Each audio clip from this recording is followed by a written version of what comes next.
Hello and welcome to episode 1 of David's Film Reviews. Today we're going to be reviewing The Rock's new film, Black Adam.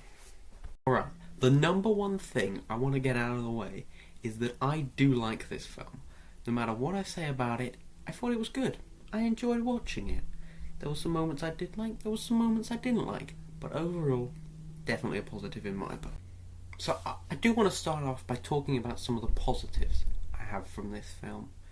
You know, just get the good stuff out of the way.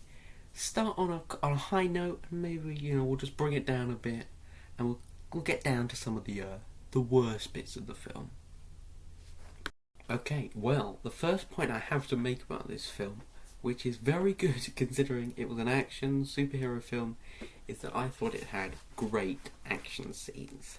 The action scenes, there was some variety in them. It wasn't like it was the same every time, which is hard to do when there were so many action scenes in the film. Obviously, some bits felt repetitive. There was a lot of the sort of slow-mo moments with the Black Adam going a bit quicker than everyone else, but I did really like those moments. But yeah, obviously there was a lot of them because they made it sort of a key thing to show just how quick he is compared to sort of the average human being. But yeah, I loved those slow moments in the action scenes. I just felt that there was quite a lot of them, and so by the end maybe I was getting a bit bored of them. But overall, great action scenes. They had so many characters with different abilities and different power sets that they were able to keep it engaging. Black Adam in particular really got to show his power.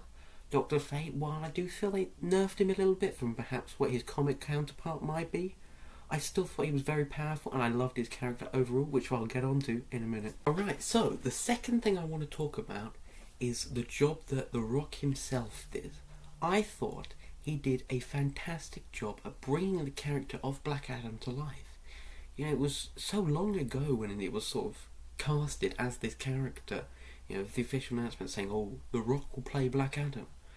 But I remember people saying, I think it's 2008 or something like that. And now it's 2022, and the film's only just come out. But he has fought really hard. All the stuff he said. He's him constantly being on to DC. We want to get this film out, and he delivered. He really, I got what the DC's Black Adam's going to be. And I thought it was a good character. Definitely, I liked his character development through the film. At the start, he's obviously just sort of with his old times because he's been in this prison for so long. Stuck down there, not able to adapt to current life. And then as the film goes on, we unveil more layers about what actually happened and why he was down there and all that sort of stuff. And I just thought it was great. I really did like the difference between the Black Adam at the start and the Black Adam at the end, and The Rock did a fantastic job at showing it. Obviously, he's never going to win any Oscars for playing Black Adam, but still did a pretty good job in my opinion. Now the next thing I want to talk about is the performance of James Bond himself, Pierce Brosnan. I love Dr. Fate, one of my favourite characters from the DC comics. Definitely made him in Injustice for a while. And I thought Pierce Brosnan did a great job at bringing their vision of the character to life. He did a great job at becoming this experienced character like Dr. Fate typically is. But I still thought that this very experienced version of the character, the way he just from the way he spoke, you could tell he knew a lot, That's sort of one of the main points of his character, but I just thought that the way he spoke, all of his lines, it instantly gave me the sense that this is an experienced character. This is a man who's gone through a lot, and as we learn sort of throughout the film, he's coming to the end of his journey.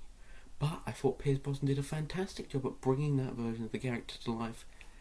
I personally think that Dr. Fate is stronger than Doctor Strange. However, I don't think the film showed that particularly well. I think some of his abilities were maybe nerfed a bit in the film, or maybe they just weren't shown to their full strength, But, I think if you look at the comics, Dr. Fate's stronger. Doctor Strange, maybe the MCU's version of Doctor Strange is stronger than this Doctor Fate.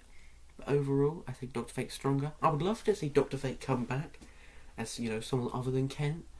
And I thought that was going to happen, honestly. I thought, because the helmet was still there, but then there's that moment where the helmet just disappears, and I'm like, maybe we won't get another Doctor Fate in the DCEU, but you never know. So I would love to see Doctor Fate again, but no matter what, I thought Pierce Brosnan did a fantastic job in this film. Now, this isn't my last good thing about the film, this is the last positive I'm going to talk about, and that is Hawkman. Going into the film, obviously I knew he was going to be in it, but I wasn't really expecting a lot from him. I knew he was going to be sort of the leader of the Justice Society in the film, but I wasn't expecting to love his character. Sorry, there's a fly or something. As much as I did. Aldis Hodge, I think he did a great job. Similar to Pierce Brosnan, really sort of set the vibe of what this character is, and unlike Pierce Brosnan's Dr. Fate, Hawkman makes it out of the film. I really hope we see him again in something. Honestly, maybe a bit of a shout. You know, maybe a long shot. I would actually like to see him in Peacemaker Season 2. I would love if, for whatever reason, the Justice Society went after Peacemaker. Just, you know, he does something or you know, whatever, and the Justice Society go after them. They've already sent the Justice League to do Peacemaker's job, but you know, maybe this time cross over with the Society instead of the League. I don't know. I know that I would love to see Hawkman again in something else. Maybe a solo project? I don't know. I would love, if he is again in something, I would love the Justice Society to come with him. I just think that they were also pretty good characters. But for me, him and Dr. Fate were the standouts. Atom Smasher and Cyclone were cool, but just I loved Dr. Fate and not Atom Smasher, Hawkman. And I loved the relationship between those two characters. Clearly, you know, old friends who had been working together for quite some time, and so sort of they knew each other very well. They knew how each other was. That's not a very good description, is it? They knew how each other thought. But Aldis Hodge, again, I thought he did a great job at performing the character. I thought that, in particular, I loved his relationship as well with Black Adam. That, again, the character through the film, how they both sort of come to accept each other by the end. They know each other is never going to become the other person. They're never going to completely change their views on the world. But also, I do sort of feel that Dr. Fate's passing sort of does bring them together, because they realise that Dr. Fate was sort of the middle ground. Dr. Fate is the only reason Black Adam saved them at the end, and I think Hawkman knows that. But no matter what, I thought Hawkman was a great addition to the film, but a very surprising one for me. I wasn't expecting a lot from the character, but the character certainly gave a lot for me. Alright, so that is me done talking about my positives of the film. Like I said, there are other positives, but just didn't want to talk about them. So now it is time to move on to, I don't want to say the negatives, but just the things I thought they could have done better. There are a decent few, but like I said, I still thought the film was good, and I'll get on to my overall views of the film after I'm done talking about the could have been betters, is what I'm going to call it. Now, I do have some unfortunate news, and that is that my number one negative, I wasn't going to call them negatives, I was going to call them what could have been betters, but for me, this is a negative. It's still what could have been better. It's definitely because it could have been better, but I would say this is a negative. This is a negative of the film, and that is that I didn't think the story was as strong as it could have been. I felt that they spent too long focusing on one idea just to then do a flashback and tell us we're completely wrong. I would have sort of rather we had more of a concrete idea, because then they could just focus on the continuous flow of what was going on, because there was a lot going on. There was, you know, different characters and their sort of different, slight different versions of the story, all of them picturing it in a different way, sort of. And then with the constant flashbacks, it then meant that part of what we just watched didn't really feel necessary, because the interactions there, they meant nothing, because they were all, I don't know, shouting at Black Adam or complaining to him because he's a bad man. But then we're told, actually, no, he's not a bad man. He was just sad or enraged that his son had passed away. You know, so I just felt if they'd done more of a continuous story without the constant flashbacks, the story would have felt a lot stronger. It would have felt like we were just going through it. We were just experiencing it at the same time as all the characters.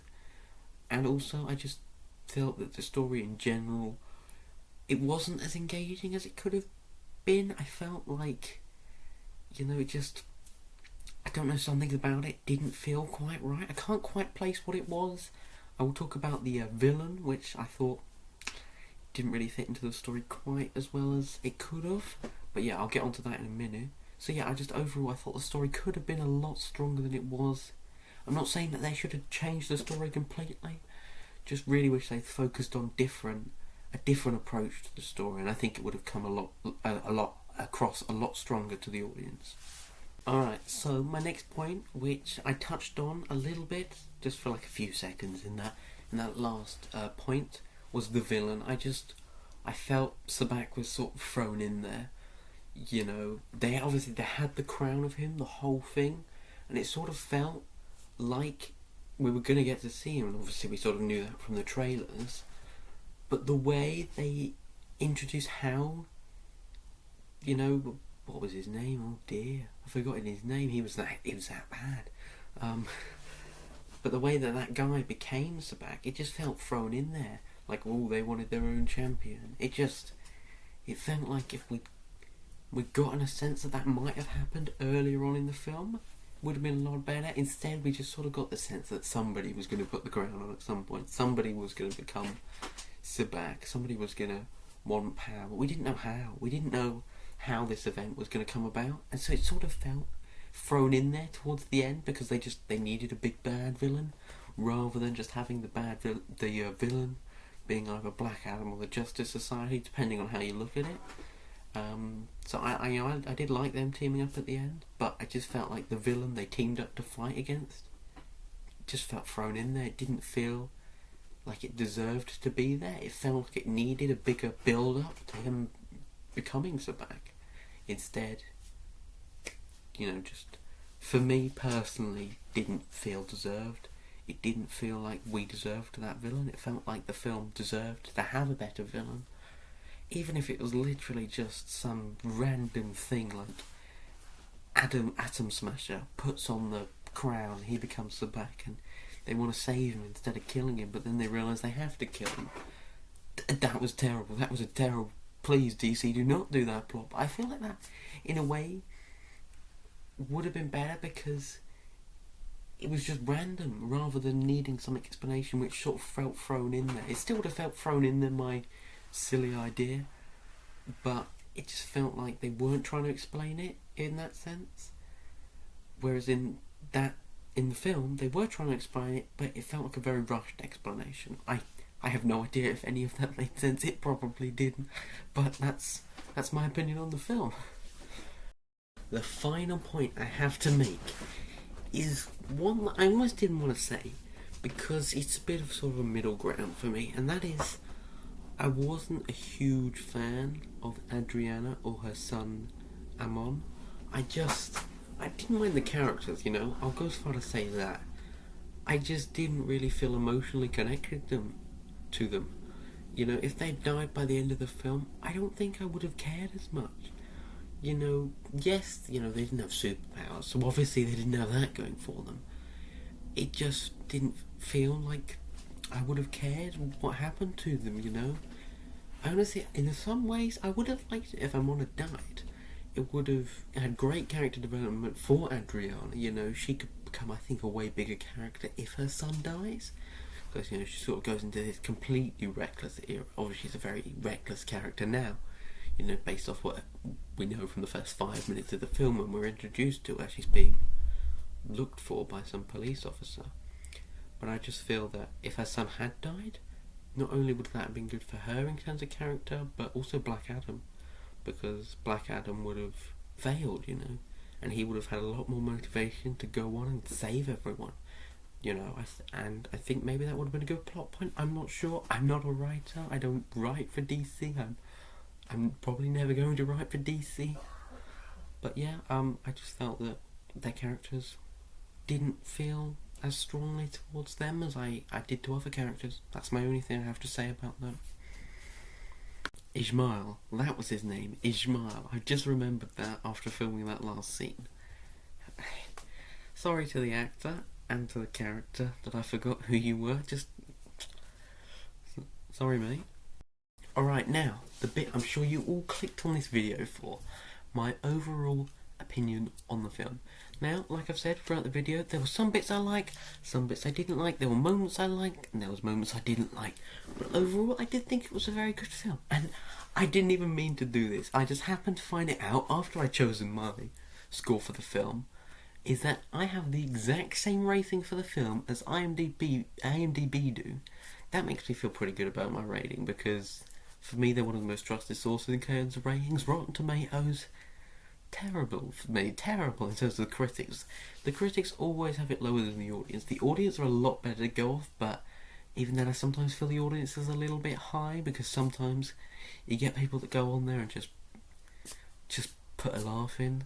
Whereas at IMDb, I feel like I can trust it, and 7.1 is the score I have and the score that they have, which is very respectable. I think that's a very good film. It's not an amazing film, but for me, anything above a 5 sort of fits it into the good film category for me. So maybe something like a 4 number 1 might just get over the line for me. Maybe 4 Dark World is just on the other side. You know, it depends how long I've watched them. If I haven't watched Thor Dark World, and I think it's about 2 years now maybe since I last did my last MCU run through, which maybe, you know, now it's just about into the good side, but if I rewatched it tomorrow it'd probably go down quite a bit. But yeah, for me 7.1 is a very respectable score. They should be proud of that score. Not that they're ever going to see this, or that if they did see it they would care about my score on the film, but no matter what, that is a good score. Now, I have one more thing I would like to talk about before the end of the video. Now, obviously, as I've said right at the beginning, I'll make sure that I put a spoiler warning in. I'll probably have it in the title as well. Huge spoilers for the post-credit scene. So obviously you got Black Adam. I'm not actually sure where he was. I think it does say, but I've completely forgotten, and I don't want to go look, if I'm being honest. I have better things to do than double check. I'm sure once the film comes out on DVD, I'll have watched it enough times that I'll know by then. But he obviously goes to some place and speaks to Amanda Waller for a few seconds. She says, "Well, you know, we're going to stop you, you know, if you step out of line." And he said he doesn't care. And then out of the sky comes that big, blue, beautiful man, Henry Cavill. And Superman is back. I mean, I'm sure if you're watching to this point of the video, you already know that. But I wanted to share my opinion on the matter. I knew it was coming, if I'm being honest. I was a little late seeing the film, and it got spoiled for me, I'll be honest. It got spoiled for me before the film even came out because it got leaked. But I couldn't stop smiling when I saw him come down. I knew it was coming, but still, it made me very happy to see him back. Man of Steel 2, I'm hoping it comes out. You know, he's definitely going to be in some projects in the future. I really hope it's another Man of Steel film. Whether Zack Snyder should direct it, that is definitely one that should be up to the fans. It's never going to be up to the fans, but some people are very split on him. You've got the sort of hardcore fans he has, and then you've got the people that just absolutely hate the guy. I'm sort of a middle ground. I liked Zack Snyder's Justice League. I liked Man of Steel. I did not like Batman vs Superman. It's certainly grown over time, but for me it's just not fantastic. It's not a film that I would want to, you know, I would not want that to be the benchmark for DCEU films. I think they can do a lot better than that. But talking of Henry Cavill coming back, there is one man that there's been a couple of rumours with the whole Flash movie thing going on, which if the Flash movie ever comes out, maybe I'll do a review on that. If I've got the balls, you know, talk about, you know, because I might get a visit from a couple of people if I say anything bad about the film. But one man I think they need back, if they can bring Henry Cavill back, Ben Affleck. Ben Affleck for me has to come back. He has to be the DCU's Batman. I loved the Batman and I loved Robert Pattinson, but 100% that needs to be a separate universe. That Batman never needs to come to the DCEU, and I don't think they plan on somehow doing that. And with the cancelled Batgirl film, I don't know, maybe I was excited to see that. It didn't look too bad. Batman must be better. Batfleck now. Batfleck, he's one of the strongest Batmans we've ever seen, and I really hope we see him again. You know, The Rock, you know, could you do it for us? You fought very hard for Henry Cavill. Can you do it for Ben Affleck? We'll have to wait and see. Alright, now, I just wanted to round off this video by saying thank you to anyone who watched, anyone who enjoyed the video. If you did watch, you know, I'm not going to ask you to like or subscribe because I have no idea if this is going to be the first video, the last video, or whatever on my channel. I just, you know, want to say thank you for watching if you've got to this point. There will probably be a second video.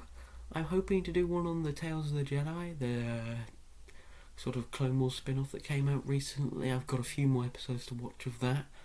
It's pretty good so far. It's a little slow for me, but you know, there'll be a full review on it hopefully soon. So thank you for watching and goodbye. That was a very strange wave. I'm going to do that again. Goodbye. I can't wave. Goodbye.